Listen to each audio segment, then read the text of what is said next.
अस्सलाम वालेकुम स्टूडेंट्स। बेटा today's topic is combustion of alkane. एक रिएक्शन रहता था अल्केन का। लास्ट टाइम मैंने सिर्फ हेलोजिनेशन करवाई थी इसलिए क्योंकि बड़ा इंपॉर्टेंट टॉपिक था। इंपॉर्टेंट तो ये भी है लेकिन मैंने कहा उसको ज़रा अकेले तरीके से कर ले, अच्छे तरीके से।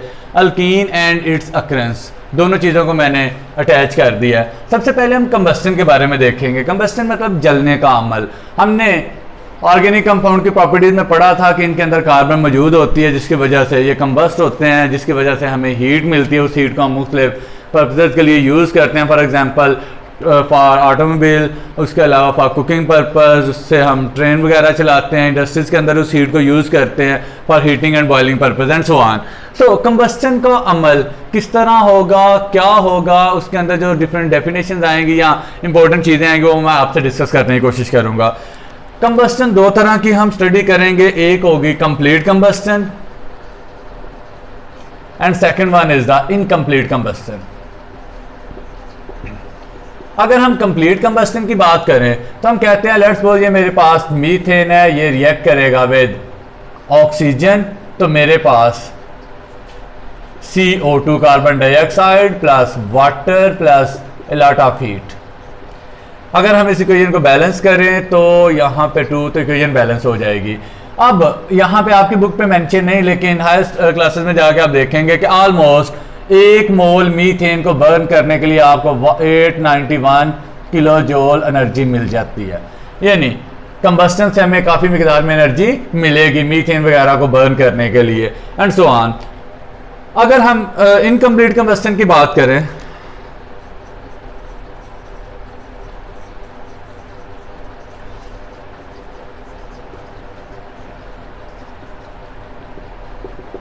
तो हम कह सकते हैं कि यहां पे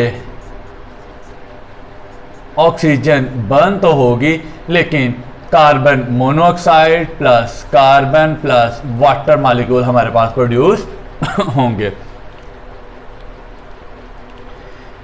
अब अगर इस चीज को हम देखें तो यहां पे इनकम्प्लीट कंबस्टन है। इनकम्प्लीट कंबस्टन के लिए हम ऑक्सीजन के साथ रिएक्ट तो करते हैं लेकिन प्रॉब्लम ये आती है कि यहाँ पे कार्बन मोनोऑक्साइड, कार्बन और वाटर प्रोड्यूस होते हैं। इस इक्वेशन को थोड़ा सा हम बैलेंस करने की कोशिश करेंगे। तो यहाँ पे हम देखते हैं कि 3 कार्बन अगर पुट करें तो यहाँ पे 2 कार्बन हो जाएंगे, 2 के साथ ऑक्सीजन 2 हैं, 2 हाइड्रोजन 4, 3 12, तो हम यहाँ पे 6 पुट करेंगे, 6 2 12, ऑक्सीजन 6 हैं और 8, तो यहाँ पे 4 आ जाएगा। ठीक है, this is a balance chemical equation for incomplete combustion. सबसे पहले एक बात याद रखिएगा कि ये रिएक्शन एक्सोथर्मिक है। एक्सोथर्मिक बेटा 2 वर्ड हैं, उनको मैं यहाँ पे थोड़ा सा एक्सप्लेन करता हूँ। एक एक्सोथर्मिक का हम एक्सप्लेन करेंगे, सेकंड वन में राइट करूंगा एंडोथर्मिक। ये चीज पहले भी एक्सप्लेन की जा चुकी है कि exo related to exit mean release, thermic mean related to heat and endo mean to enter absorb. वो केमिकल रिएक्शन जिनके दौरान हीट आउट होती है, उस प्रोसेस से, उस सिस्टम से आउट हो, सराउंडिंग में हीट फैले, सराउंडिंग को हीट मिले, these reactions are known as exothermic। और वो प्रोसेस जिनके अंदर हीट सिस्टम सराउंडिंग से सिस्टम में इन हो यानी अब्जॉर्ब हो, उसके लिए हम वर्ड यूज करते हैं एंडोथर्मिक। एक्सोथर्मिक कंबस्टन के लिए यूज कर सकते हैं। एंडोथर्मिक के लिए 9th क्लास अगर आपको याद हो कि 10th क्लास आपको याद हो कि 9th क्लास के अंदर आपने एवेपोरेशन का टॉपिक पढ़ा। Evaporation is an endothermic process. अब ये जो हीट हमें मिलती है उसको हम डिफरेंट पर्पसेस के लिए यूज करते हैं। अब आ जाता है कंप्लीट और इनकम्प्लीट में क्या प्रॉब्लम है। देखें, कंप्लीट कंबस्टन में हमें मेन प्रोडक्ट हीट बहुत ज्यादा मिल रही है। वाटर एवेपोरेट हो जाए, कार्बन डाइऑक्साइड भी एयर के अंदर चली जाएगी, वो कार्बन डाइऑक्साइड प्लांट्स वगैरह लेके उसको क्लियर कर देंगे, हमें प्रॉब्लम नहीं है। जब इनकम्प्लीट कंबस्टन की बात करते हैं तो यहाँ पे कार्बन ब्लैक जो डिपॉजिट हो जाती है वहां पे in the form of solid particle, तो ये कार्बन ब्लैक को मुख्तलिफ पर्पसेस के लिए यूज़ करते हैं। हमने यूजेस पहले ऑलरेडी पढ़ लिए थे, शू पॉलिश के लिए, प्रिंटर के लिए, प्रिंटरिंग के लिए and so on, rubber industry के अंदर एज ए फिलर। उसके अलावा कार्बन मोनोऑक्साइड प्रोड्यूस होती है। बेटा ये carbon monoxide is very dangerous gas. अगर ये ज़्यादा मिकदार में प्रोड्यूस हो और हम इसको इनहेल कर लें तो ये हीमोग्लोबिन को बाइंड कर देगी, जिसकी वजह से ऑक्सीजन प्रॉपरली ब्लड तक कैरी नहीं हो पाती, या हमारे मतलब अंदर जो एनर्जी की ट्रांसफ़र हो रही है बॉडी को वो भी प्रॉपर नहीं हो पाती, जिसकी वजह से आहिस्ता आहिस्ता हमें थकन फील होगी। थोड़ी ज़्यादा कार्बन मोनोऑक्साइड लेंगे तो हमें सफोकेशन होना स्टार्ट हो जाएगी, यानी दम घुटना स्टार्ट हो जाएगा। बहुत ज़्यादा अगर देर तक कार्बन मोनोऑक्साइड इनहेल करनी पड़ जाए या मजबूरन हो रही हो तो आहिस्ता आहिस्ता डेथ होने का भी चांस होता है। ये जो रूम में हीटर वगैरह लगा के सो जाते हैं लोग, अगर वहाँ कंप्लीट कंबस्टन होती रहे तो कार्बन डाइऑक्साइड बहुत ज़्यादा होगी, ऑक्सीजन की कमी हो जाएगी, क्योंकि बर्निंग के लिए हमें पता है किसकी ज़रूरत है ऑक्सीजन की। कमरा सर्दियों में बंद होता है, ऑक्सीजन जितनी अंदर थी वो यूज़ हो गई फॉर बर्निंग पर्पज़, और ऑक्सीजन मजीद मिलती नहीं, वो लोग सो जाते हैं पक्के पक्के। दूसरा, अगर वहाँ पर इनकम्प्लीट कंबस्टन हो रही हो, कोले वगैरह हमने रखे हों जिनमें कंबस्टन प्रॉपर नहीं हो रही, तो साथ में कार्बन मोनोऑक्साइड प्रोड्यूस होना स्टार्ट हो जाती है इनकम्प्लीट में, जिसकी वजह से भी आहिस्ता आहिस्ता डेथ होने का चांस होता है। So this is simply combustion of alkene. इसके बारे में जो मेन चीज़ें थी मैंने आपको सारी बता दी। बेटा इन चीज़ों को इन रिएक्शंस को आपने अच्छी तरह लर्न करना है। आई होप कि ये भी बोर्ड के पॉइंट ऑफ व्यू के लिहाज से बड़ी इंपॉर्टेंट चीज़ है। 2-3 चीज़ें इसके अंदर मैंने डिस्कस की हैं। नेक्स्ट बेटा हम देखेंगे एल्कीन की डेफिनेशन को। What is alkene?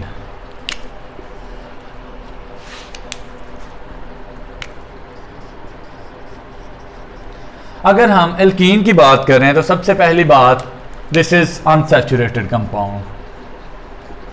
अनसैचुरेटेड के अंदर 2 टाइप्स आती हैं, एक डबल बॉन्ड वाले, एक ट्रिपल बॉन्ड वाले, लेकिन ये यहाँ पे एल्कीन जो है वो डबल बॉन्ड वाले होंगे। एल्केन जब ए आएगा यहाँ पे तो सिंगल बॉन्ड, जब वाया आ जाएगा नेक्स्ट हम पढ़ेंगे उसकी स्टडी करेंगे तो वो ट्रिपल बॉन्ड होगा। अगली चीज़ कि इसका जर्नल फार्मूला क्या होता है? इसका जर्नल फार्मूला होता है CnH2n, यानी जितने कार्बन है हाइड्रोजन उससे डबल हो जाएंगे। इसको भी थोड़ा सा एक्सप्लेन करता हूँ। उसके अलावा इसका सिंपलेस्ट जो कंपाउंड है उसको हम लिखते हैं C2H4, इसका नाम है ईथीन। एक बात याद रखिएगा, एल्केन सिंगल कार्बन वाला भी कंपाउंड यानी मीथेन एग्जिस्ट करता है, लेकिन एल्कीन और एल्काइन के अंदर एटलीस्ट जो सबसे छोटा या पहला कंपाउंड होगा उसमें कार्बन की तादाद कम से कम 2 होगी। उसके अलावा बेटा इन कंपाउंड्स को हम ओलिफिन्स का नाम देते हैं।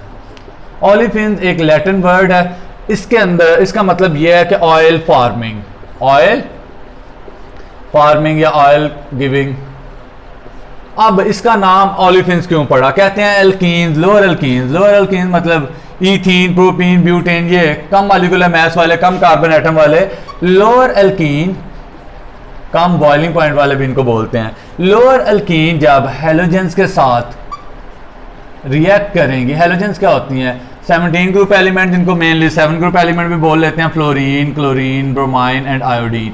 जब इनके साथ लोअर एल्कीन रिएक्ट करेंगी तो हमारे पास जो प्रोडक्ट आएगा उसको हम सिंपली कहते हैं ऑयली प्रोडक्ट। सो ऑयल की तरह का प्रोडक्ट हमारे पास आ जाता है जब हम लोअर एल्कीन्स को हेलोजेंस के साथ रिएक्ट करवाते हैं। इस वजह से एल्कीन्स को नॉर्मली हम क्या नाम दे लेते हैं? ओलिफिन्स। अब यहाँ पे इस जनरल फार्मूला की बात हम कर रहे थे, मैंने कहा था थोड़ी देर बाद डिस्कस करूंगा। देखिए CnH2n, इसको मैं यहाँ पे एक्सप्लेन करता हूँ ताकि समझ प्रॉपर आ जाए। CnH2n, इससे पहले हमने फार्मूला CnH2n+2 पढ़ा था फॉर एल्केन। अगर मैं कहता हूँ कार्बन 3 तो मैं यहाँ पे n की जगह 3H2 × 3 तो ये पे आ जाएगा मेरे पास C3H6। अब यहाँ पे सैचुरेटेड के लिए पुट करूँ तो C3H2 × 3 + 2 तो ये आ जाएगा C3H, 3 2 6 + 2 8। अब यहाँ पे मैं इसके स्ट्रक्चर को डिस्कस करता हूँ। अगर मैं 2 कार्बन के दरमियान सिंगल बॉन्ड बनाऊँ तो हम देखते हैं यहाँ पे हाइड्रोजन की तादाद मेरे पास 3 है, तो हम 3 के लिए स्ट्रक्चर ड्रा करेंगे। 1 2 3, एक hydrogen, second hydrogen, third, fourth, fifth, sixth, seventh और ये 8। अगर मैं यही डबल बॉन्ड वाला कंपाउंड ड्रा करूं तो 1 2 3, यहाँ पे लेट्स सपोज मैंने डबल बॉन्ड अटैच कर दिया 1 2 3 4। अब देखें कार्बन के 4 बॉन्ड 1 2 3 4, यहाँ पे डबल बॉन्ड है कार्बन के साथ 1 2 3 एंड 4। इस कार्बन के 2 ऑलरेडी हैं तो यहाँ पे 2 हाइड्रोजन अटैच हो जाएंगे। हाइड्रोजन की तादाद 1 2 3 4 5 और 6, यानी इस फार्मूले के जरिए हम अनसैचुरेटेड एल्कीन कंपाउंड की अंदर मौजूद कार्बन और हाइड्रोजन के एटम की तादाद को कैलकुलेट कर सकते हैं, और दूसरा हम इसका फार्मूला भी ड्राइव कर सकते हैं। अब बेटा इसकी अकरेंस का मतलब ये होता है कि कोई चीज़ कहाँ पे पाई जाती है। हम देखेंगे एल्कीन कहाँ कहाँ पाई जाती है, कहाँ कहाँ से हमें मिल सकती है एंड सो ऑन। अल्कीन पहले नंबर पे तो वेरी रिएक्टिव कंपाउंड, क्योंकि अल्कीन के अंदर डबल बॉन्ड होता है, ये इसके पास पॉसिबिलिटी है ये सब्स्टिट्यूशन रिएक्शन थोड़ा कम भी देगा, लेकिन इसके पास एडिशन रिएक्शन करने की बड़ी पॉसिबिलिटी है। ये किसी भी चीज़ को अपने अंदर ऐड करके डबल बॉन्ड को सिंगल बॉन्ड में कन्वर्ट कर सकता है। डबल बॉन्ड जब भी सिंगल बॉन्ड होगा सिग्मा बॉन्ड होगा, जब डबल बॉन्ड आएगा तो पहला सिग्मा बॉन्ड बनेगा, उसके बाद पाई बॉन्ड। ये चीज़ें आपके यहाँ पे एक्सप्लेन नहीं की गई, थोड़ा सा मैं इसको इंट्रोड्यूस करवा देता हूँ। फिर अगर ट्रिपल बॉन्ड बनेगा, पहले सिग्मा बाकी दो पाई बॉन्ड। जो पाई बॉन्ड होते हैं उनको तोड़ना थोड़ा आसान होता है, उनके लिए एनर्जी कम रिक्वायर्ड होती है, क्योंकि वो जो न्यूक्लियर होते हैं, दो एटम जो मिले होते हैं, उनके इंटर डिस्टेंस से थोड़े से अवे होते हैं, वहां से इलेक्ट्रॉन को स्नैच करना, रिमूव करवाना हमारे लिए थोड़ा सा आसान होता है, सो बॉन्ड ब्रेक करना भी इजी होता है। इसलिए डबल या ट्रिपल बॉन्ड टूट के सिंगल के अंदर कन्वर्ट होने की हर टाइम कोशिश करते हैं, क्योंकि कार्बन की आखिरी मंजिल यही है कि कार्बन के साथ ऑर्गेनिक कंपाउंड में अपनी वैलेंसेस को सिंगल बॉन्ड के जरिए फुली सेटिस्फाइड करने की कोशिश करता रहता है। इसलिए इसके अंदर एडिशन रिएक्शन बहुत ज्यादा होते हैं, जबकि अल्केन सैचुरेटेड कंपाउंड में सिर्फ सब्स्टिट्यूशन रिएक्शन होते हैं, एडिशन नहीं होते, क्योंकि वो मजीद किसी चीज़ को अपने अंदर ऐड नहीं कर पाता। तो इस वजह से इसकी रिएक्टिविटी ज़्यादा होती है। जिन चीज़ों की रिएक्टिविटी ज़्यादा होती है वो नेचर में फ्री फॉर्म में इतने एग्जिस्ट नहीं करते। They occur seldom freely in nature. Seldom मतलब बहुत कम, कभी कभार किसी चीज़ का होना। अगर हम सेकंड पॉइंट की बात करें तो हम पहले को थोड़ा सा यहाँ राइट कर देते हैं हेडिंग, ताकि आपको समझ आ जाए। मोर रिएक्टिव है, seldom occur in free form, या seldom occur in free form in nature। अब हम अगर सेकंड पॉइंट को डिस्कस करें तो हम कहते हैं कि कोल गैस, ये जो हमें कोयले से गैस हासिल होती है, मैंने आपको पहले बताया था कि जब भी कोल को एक्सप्लोर करें या फिर हम ऑयल को एक्सप्लोर करें, वहां से ऊपर हमें एक गैस की लेयर मौजूद नजर आती है। तो उस दौरान जब हम कोयले को निकाल एक्सप्लोर कर रहे हैं तो वहां से गैसेस के मिलने के चांस होते हैं। उस गैस को हम कोल गैस कहते हैं, क्योंकि मोर वोलेटाइल पार्टिकल जल्दी से एवेपोरेट होकर in the form of gas उसके ऊपर फ्लोट करते हैं। तो यहाँ पे कहता है कि minute quantity of alkenes, minute minute, sorry मैंने बोल दिया, माइन्यूट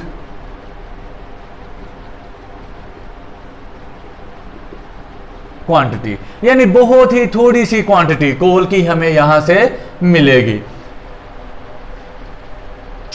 अल्कीन की बहुत थोड़ी क्वांटिटी हमें कोल गैस से मिलती है। इसकी तीसरी अकरेंस की बात करें तो थर्ड वन इज के इथाइलीन। अच्छा, एक बात याद रखिएगा, इथीन को हम इथाइलीन भी नाम दे सकते हैं। अल्केन्स की बात करें तो methane, ethane, propane, butane, pentane. Alkyne की बात करें तो ईथीन, प्रोपीन, ब्यूटीन। इस ईथीन को हम इथाइलीन भी बोल सकते हैं। इसके लिए स्पेलिंग ये यूज होंगे, इसके अंदर भी इंडिकेशन यही है कि यहाँ पे ई आएगा।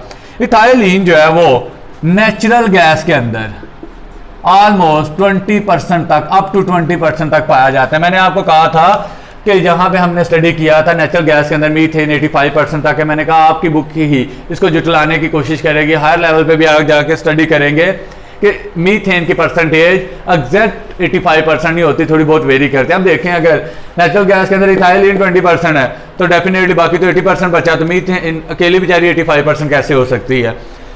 तो नेचुरल गैस के अंदर भी इथाइलिन पाई जाती है। उसके बाद अगर हम बात करें तो एक प्रोसेस आता है cracking of petroleum.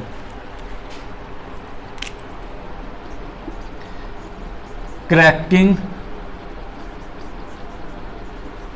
Of petroleum, ये क्रैकिंग क्या चीज होती है? पेट्रोलियम। बेटा एक्चुअली होता क्या है कि यहां पे हमारे पास जो लंबी लंबी चेन्स होंगी, मैं इसको थोड़ा सा रेज कर दूं, हमारे पास जो लंबी लंबी कार्बन की चेन्स होंगी, लेट्स सपोज मैं इस चेन को ड्रा करने की कोशिश करता हूं, 1 2 3 4 5 6, लेट्स सपोज मैं इतने कार्बन एटम ही ड्रा करता हूं। ये हाइड्रोजन इसके साथ अटैच है, हाइड्रोजन इधर अटैच है, हाइड्रोजन इधर अटैच है, हाइड्रोजन इधर अटैच है, हाइड्रोजन इधर इधर इधर इधर और यहाँ, ठीक हो गया। अब कहते हैं लेट्स सपोज मैंने एक छोटी सी चेन लिया, इससे भी लंबी लंबी चेन्स होती हैं। इसके ज़रिए हम लंबी चेन्स को तोड़ कर छोटी चेन के अंदर कन्वर्ट करते हैं। ये किस काम के लिए यूज़ होता है? बेसिकली हम गैसोलीन या और इस तरह के लोअर प्रोडक्ट्स जो हायर हाइड्रोकार्बन है उनको तोड़ के बनाते हैं। तो आने बड़ा लंबा टॉपिक हो जाएगा, मैं जस्ट सिंपली जितनी आपको ज़रूरत है उसको बताने की कोशिश करूँगा। यहाँ पे बाई क्रैकिंग हम क्या करते हैं कि लंबी लंबी चेन वाले जो कंपाउंड हैं उनको तोड़ के छोटे कंपाउंड्स के अंदर कन्वर्ट करने की कोशिश करते हैं। लेट्स सपोज मैं कहता हूँ कि यहाँ पे अगर मैं इस कंपाउंड को तोड़ के अलग कर लेता हूँ या फिर मैं इस कंपाउंड को तोड़ के अलग कर लेता हूँ, ये वाले हाइड्रोजन इसके साथ मिलकर कोई नई चीज़ प्रोड्यूस करने की कोशिश करेंगे एंड सो ऑन। अगर हम देखें इसके लिए भी काफ़ी डिटेल है, लेकिन सिंपली मैं आपको समझा देता हूँ कि यहाँ पे ये चीज़ हमारे पास बच जाती है। अगर मैं इस चीज़ को यहाँ पे राइट करने की कोशिश करूँगा तो ये ऐसे राइट होगी, सी ऊपर हाइड्रोजन, सी ऊपर हाइड्रोजन, यहाँ पे नीचे हाइड्रोजन और नीचे हाइड्रोजन सो ऑन। तो यहाँ पे हम डबल बॉन्ड लिख दें कार्बन के बॉन्ड्स को पूरा करने के लिए। तो बाई क्रैकिंग हमने अनसैचुरेटेड कंपाउंड यानी एल्कीन को प्रोड्यूस कर लिया। आई होप बेटा यहाँ पे आपको सारी चीज़ें समझ आ गई होंगी। अगर फिर भी कोई प्रॉब्लम है तो आप कमेंट्स करके डिस्कस कर सकते हैं। थैंक यू, अल्लाह हाफिज़।